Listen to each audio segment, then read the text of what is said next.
Part 5. Justin. Sometimes I think my head is so big because it is so full of dreams. By John Merrick in Bernard Pomerantz's The Elephant Man. The first time I met Olivia's little brother, I have to admit I was totally taken by surprise. I shouldn't be, of course. Olivia's told me about his syndrome, has even described what he looks like. But she's also talked about all his surgeries over the year, so I guess I assumed he'd be more normal looking by now. Like when a kid is born with a cleft lip and has plastic surgery to fix it, sometimes you can't even tell, except for a little scar above the lip. I guess I thought her brother would have the same scars here or there, but not this. I definitely wasn't expecting to see this little kid in a baseball cap who's sitting in front of me right now. Actually, there are two kids sitting in front of me. One is a totally normal looking kid with blonde hair named Jack. The other is Augie. I like to think I'm able to hide my surprise. I hope I do. Surprise is one of those emotions that can be hard to fake. Though whether you're trying to look surprised when you're not, or trying to not look surprised when you are. I shake his hand. I shake the other kid's hand. Don't want to focus on his face. Cool room, I say.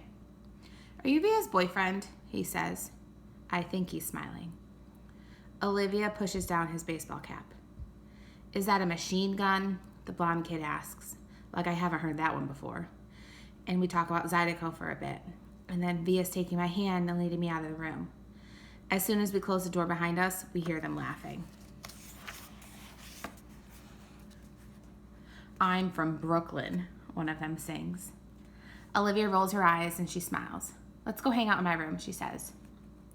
We've been dating for 2 months now. I knew from the moment I saw her, the minute she sat down at our table in the cafeteria, that I liked her. I couldn't keep my eyes off of her. Really beautiful, with olive skin and the bluest eyes I've ever seen in my life. At first, she acted like she only wanted to be friends. I think she kind of gives off that vibe without even meaning to. Stay back. Don't even bother.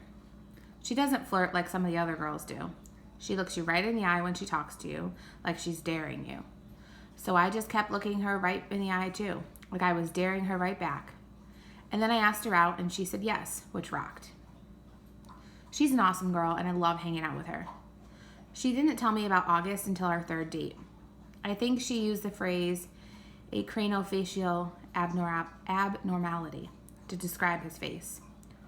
Or maybe it was craniofacial anomaly. I know the one word she didn't use was deformed, though, because that word would have registered with me. So, what do you think? She asked me nervously the second we're inside her room. Are you shocked? No, I lie. She smiles and I look away. You're shocked. I'm not, I assure her. He's just like what you said he'd be. She nods and plops down on her bed. Kind of cute how she still has a lot of stuffed animals on her bed. She takes one of them, a polar bear, without thinking and puts it in her lap. I sit down on the rolling chair by her desk. Her room is immaculate. When I was little, she says, there were lots of kids who never came back for a second play date. I mean, lots of kids. I even had friends who wouldn't come to my birthdays because he would be there. They never actually told me this, but it would get back to me.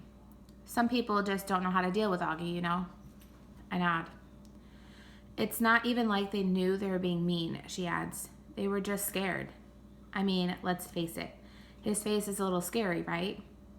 I guess, I answer. But you're okay with it? She asks me sweetly. You're not too freaked out or scared? I'm not freaked out or scared, I smile. She nods and looks down at the polar bear on her lap. I can't tell whether she believes me or not, but then she gives me the polar bear a kiss on the nose and tosses it to me with a little smile. I think that means she believes me, or at least she wants to.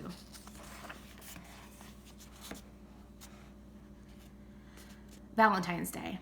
I give Olivia a heart necklace for Valentine's Day, and she gives me a messenger bag she's made me out of old floppy disks. Very cool how she makes things like that. Earrings out of pieces of circuit boards, dresses out of t-shirts, bags out of old jeans. She's so creative.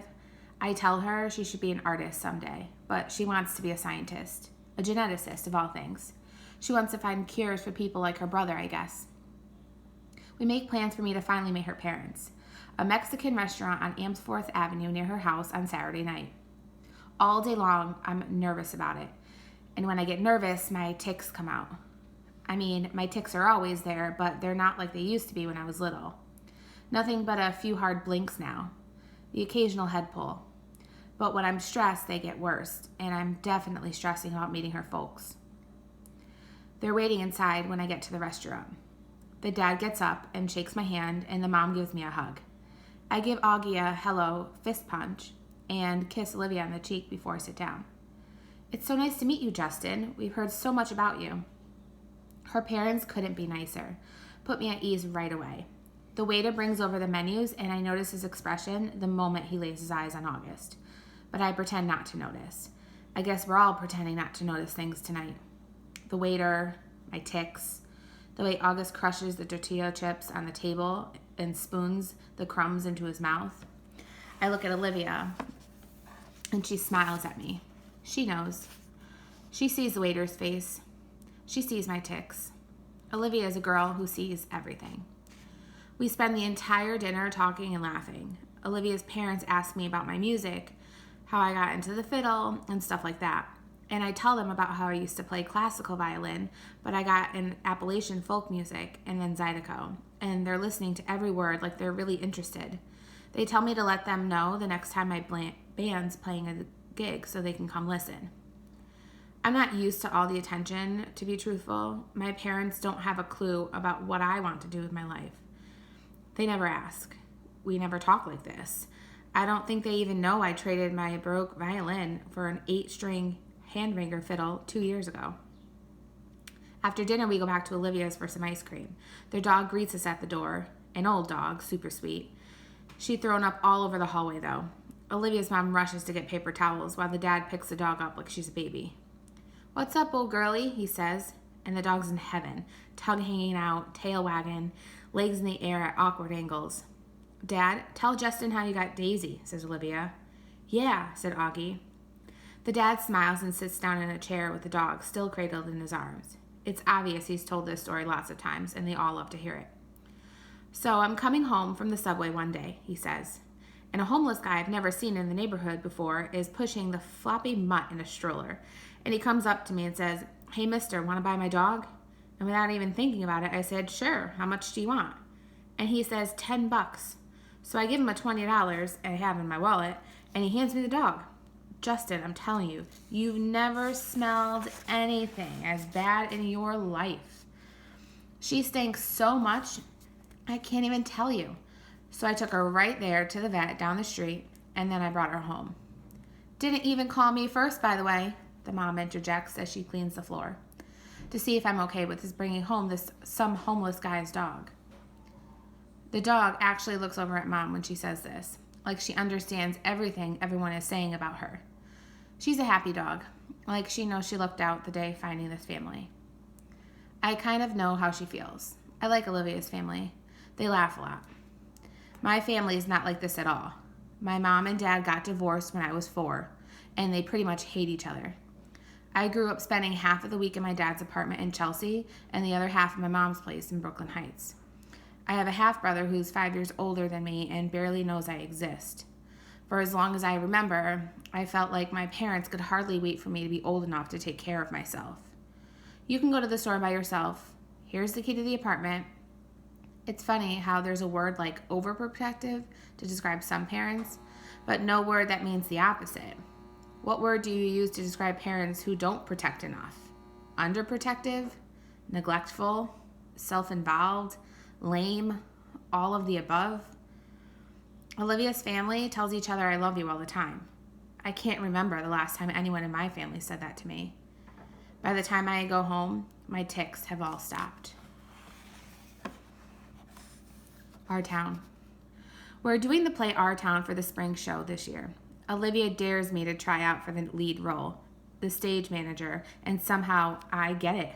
Total fluke. Never got any lead roles in anything before. I tell Olivia she brings me good luck. Unfortunately, she doesn't get the female lead, Emily Gibbs. The pink-haired girl named Miranda gets it. Olivia gets a bit bit part and is also Emily's understudy. I'm actually more disappointed than Olivia is. She almost seems relieved. I don't love people staring at me, she says, which is sort of strange coming from such a pretty girl. A part of me thinks maybe she blew her audition on purpose. The spring show is at the end of April. It's mid-March now, so that's less than 6 weeks to memorize my part. Plus rehearsal time, plus practicing with my band, plus finals, plus spending time with Olivia. It's going to be a rough 6 weeks, that's for sure. Mr. Davenport, the drama teacher, is already manic about the whole thing. Will drive us crazy by the time it's over, no doubt. I heard through the grapevine that he's been planning on doing The Elephant Man, but changed it to Our Town at the last minute, and that change took a week off of our rehearsal schedule. Not looking forward to the craziness of the next month and a half.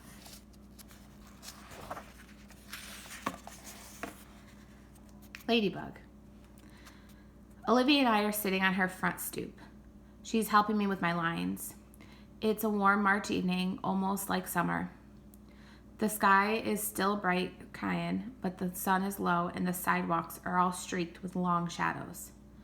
I'm reciting. Yes, the sun's come up 1,000 times. Summers and winters have cracked the mountains a little bit more than the rains have brought down the earth.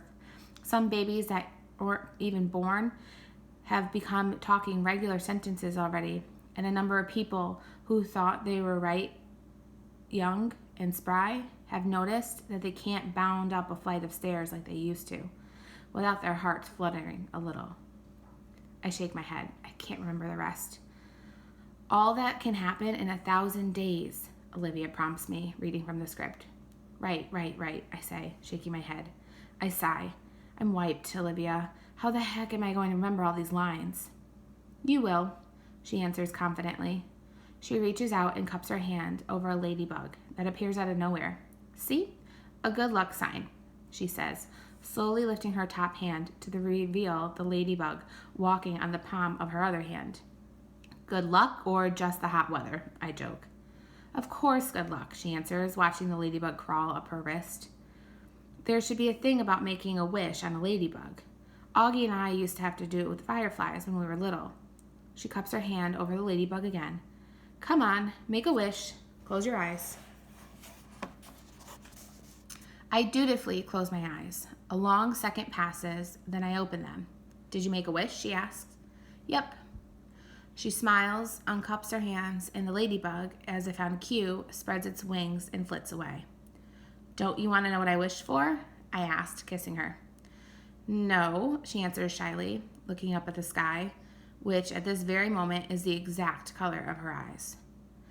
I made a wish too, she says mysteriously, but she has so many things she could wish for, I have no idea what she's thinking.